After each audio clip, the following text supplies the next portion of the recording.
2020 সালে একটা ইচ্ছে বা স্বপ্ন ছিল, যেটা 2026 সালে এসে সম্পূর্ণ করতে পেরেছি। প্রতি বছর আমি 2 থেকে 3টে ট্রিপ করি, বাট বাবা মাকে নিয়ে যাওয়ার ফিলিংসটা অন্য ধরনের।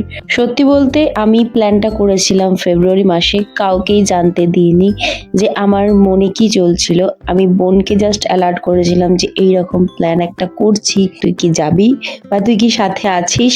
তো ও বলেছিল হ্যাঁ আমিও আছি তোর সাথে, তাহলে বাবা মাকে নিয়ে একসাথে যাওয়া যাক। যেহেতু বাসে ট্রাভেলটা আমি একদম পছন্দ করি না, তো 2 মাস আগে ঠিক টিকিটটা কেটে নিয়েছিলাম যাতে আমরা পিসফুলি সেখানে পৌঁছাতে পারি।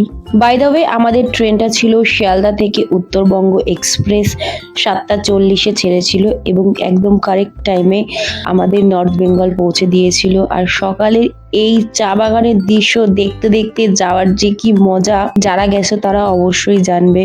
প্রথমবার ট্রাভেল এজেন্সির সাথে আমি এসেছি, বাবা মা ছিল তাই কোনো ধরনের রিস্ক নিতে চাইনি। ইউজুয়ালি আমরা একাই আসি, মানে নিজেরাই সমস্ত কিছু বুক করে। আমাদের যেহেতু গাড়ি আগে থেকেই বুক ছিল, তো আমরা ওয়েট করছিলাম কতক্ষণে ড্রাইভার দাদা আসবেন, এবং উনি কিছুক্ষণের মধ্যে চলেও এসেছিলেন।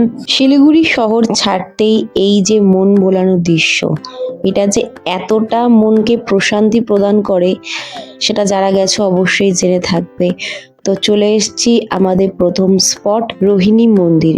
এই স্পটটা আমি সত্যি বলতে কোনো ভ্লগেও দেখিনি, আর নিজে তো অবশ্যই দেখিনি, বাট আমি 100% রেকমেন্ড করছি তোমাদের, অবশ্যই তোমরা এই স্পটটা ভিজিট করো। ভীষণই সুন্দর, মানে অসাধারণ জায়গাটা, আর খুব পিসফুল, কোনো মানুষ নেই। সবচেয়ে বেস্ট লেগেছে আমার এটাই। বিশ্বাস করো, ভিড়ভাড়ালা পাহাড় আমার একদম পছন্দ না। যে জায়গার লোক কম, নিজে দেখে শান্তি আমাকে দেবে, সেই ধরনের জায়গা আমার বেশি ভালো লাগে। মন্দিরটা একটু ওপরে, মানে হেঁটে তোমাদের উঠতে হবে। দেন এই হচ্ছে ভিউ, আর এই হচ্ছে মন্দির। মন্দিরটার এত সুন্দর, ভেতরে যিনি রয়েছেন তিনি হচ্ছে জগদম্বা বা আমাদের মেবি জগদ্ধাত্রী ঠাকুর। এই যে শিলাটা তোমরা দেখতে পাচ্ছ, এটাই মেনলি দেবী হিসেবে পূজিত হন। যাত্রা শুরুতে যদি এরকম ঠাকুর দর্শন করে শুরু হয়, তাহলে যাত্রাটা অবশ্যই ভালো হয়। সেখানে আমাদের প্রসাদও দেওয়া হয়েছিল। পাহাড়ের আবহাওয়ার জন্য খিদেটা একটু বেশি পায়, তো কিছু দূর যাওয়ার পর আমরা চলে এসেছিলাম একটা খাওয়ার জায়গায়। তো সবাই মোমো নিয়েছিল, বাট আমি নিয়েছিলাম ম্যাগি। যেহেতু আমরা কার্শিয়াং হয়ে যাচ্ছিলাম, তো কার্শিয়াং এর এটা ভিউ পয়েন্ট। এই ভিউ পয়েন্টটা থেকে সুন্দর শহরটা দেখা যাচ্ছিল চা বাগানের মধ্যে দিয়ে। আর মায়ের যেহেতু এটা প্রথমবার, তো মা প্রথমবার পাহাড় দেখে ভীষণ খুশি হয়েছিল। আর সত্যি বলতে কি, পাহাড় আমি যতবারই দেখি না কেন, প্রত্যেকবারই যেন আলাদা একটা ভালোবাসা ভালো লাগা কাজ করে। জানো তো, ওখানে বেশ ভালোই গরম ছিল, মানে আমাদের কলকাতার মতনই। বাট যখন আমরা একটু একটু করে ওপর দিকে উঠছিলাম, তো হালকা হালকা ঠান্ডা লাগছিল। এই ট্রিপটায় আমি সেইভাবে ব্লগ করিনি, জাস্ট র্যান্ডাম কিছু ক্লিপ নিয়েছি এবং ভেবেছি জাস্ট বাড়ি এসে ভয়েস ওভার দেবো, কারণ এই ট্রিপটা আমি চেয়েছি আমি একটু ক্যামেরা বাদে নিজে দেখে এনজয় করি, রিল্যাক্সে ঘুরি। তো দার্জিলিং ঢুকতে না ঢুকতেই দেখা মিলল সেই ঐতিহ্যবাহী টয় ট্রেনের।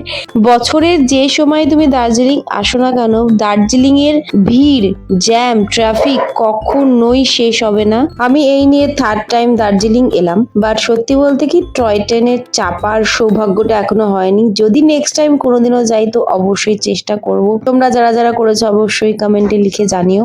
ঘুম স্টেশনের পর দার্জিলিং এ ট্রাফিক ফুল দামে শুরু হয়ে গেছে। অনেকক্ষণ দাঁড়ানোর পর তারপরে গাড়ি আস্তে আস্তে করে নড়ছে। পাহাড়ের একটা ভালো বিষয় হলো, তুমি যেদিকেই তাকাও সেদিকেই ভিউ পাবে, সে তুমি যেই কোনো জায়গায় দাঁড়িয়ে যাও না কেন। সো আমাদের ছিল এই হোটেলটা, হোটেল স্নো হিল। এখান থেকে খুব সুন্দর ভিউ ছিল।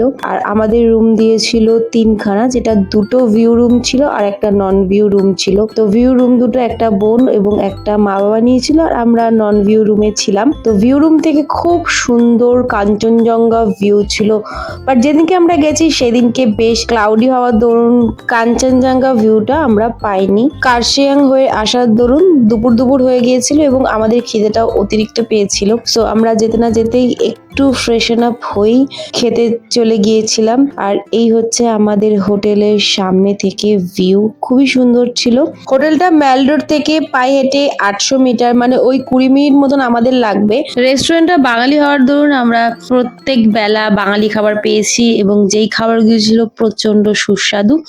আমি ডিটেলস অল যদি তোমাদের লাগে তাহলে অবশ্যই দিয়ে দেবো নেক্সট ব্লগে। তোমরা তো অবশ্যই জানো পাহাড়ের সকালবেলায় ডিম দেয় এবং রাতের বেলা দেয় চিকেন।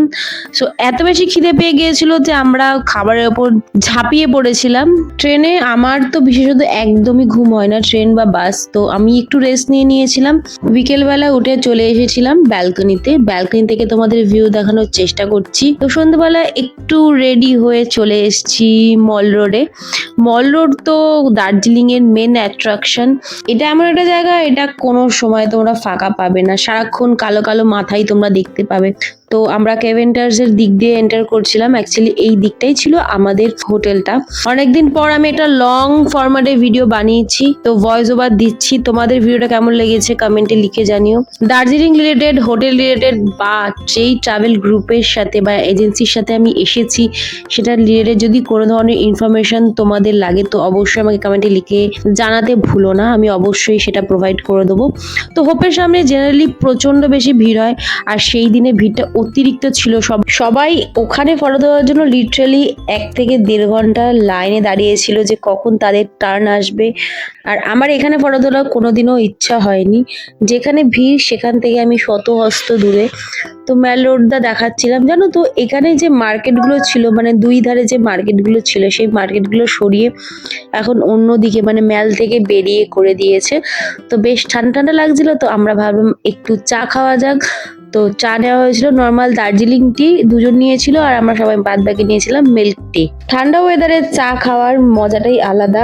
দার্জিলিং এ ঠান্ডা ছিল বাট সেই রকম ঠান্ডা ছিল না, মানে কাঁপুনি দেওয়ার মতো ঠান্ডাটা একদমই ছিল না। তো আমি একদম সিম্পল একটা বডিকন উলেন ড্রেস পরেছিলাম, তার সাথে একটা নর্মাল স্ট্র্যাগ নিয়েছিলাম। আমার তো ইচ্ছা ছিল এখানে বেশ কিছুক্ষণ সময় কাটানোর, কিন্তু যেহেতু আমরা সবার সাথে গিয়েছি আর সবার একটু মার্কেটটা যাওয়ারও ইচ্ছা ছিল, তো ম্যাল রোডের পাশ দিয়ে হাঁটতে হাঁটতে পুরো দার্জিলিং শহরটাকে জোনাকির মতো লাগছে, সেটা দেখতে খুবই সুন্দর লাগছিল। এবং কিছুটা হেঁটে আমরা পৌঁছে গিয়েছিলাম দার্জিলিং এর যে মেন মার্কেটগুলো করেছে সেখানে।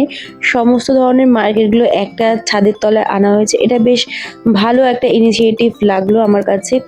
এবং এই মার্কেটটা বেশ বড়, ভেতরেও বেশ কয়েকটা দোকান রয়েছে আর খাবার স্টলগুলো এখানে করে দিয়েছে। আই থিঙ্ক পুরো ম্যালটাকে একটু পরিষ্কার পরিচ্ছন্ন, একটু সুন্দর করে সাজানোর জন্যই এই ইনিশিয়েটিভটা করা হয়েছে। আর প্রথম দিনে মার্কেটে যাওয়ার পর ভেবেছিলাম কিছু কিনবো না, বাট প্রথম দিনই আমরা কিনে নিয়েছিলাম। আর এখানে এরা কিন্তু একদমই বার্গেন করতে চায় না। মার্কেটটা ঘুরতে ঘুরতে এক্সপ্লোর করতে করতেই বেশ খানিকটা সময় আমাদের চলে গিয়েছিল। এর মধ্যে এতটা হেঁটে পেয়ে গিয়েছিল আমাদের প্রচন্ড খিদে।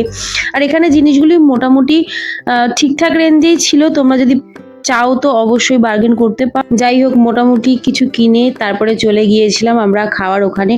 এই ধরনের স্টলে প্রচুর ধরনের খাবার পাওয়া যাচ্ছিল, বাট আমরা সেফ অপশনে দিয়ে গেছিলাম, তো নিয়েছিলাম মোমো এবং ফালেটা আমি ফার্স্ট টাইম ট্রাই করেছিলাম, যেটা খেতে বেশ অন্যরকম আর আমার তো দারুণ লেগেছে খেতে। তো আমরা এতটাই এখানে খাওয়া দাওয়া করে গিয়েছিলাম যে ডিনার করার মতো ইচ্ছে ছিল না। যাই হোক, আজকের ব্লগটা আমি এখানেই শেষ করছি। দেখা হচ্ছে খুব তাড়াতাড়ি নেক্সট কোনো দার্জিলিং ব্লগে। টাটা।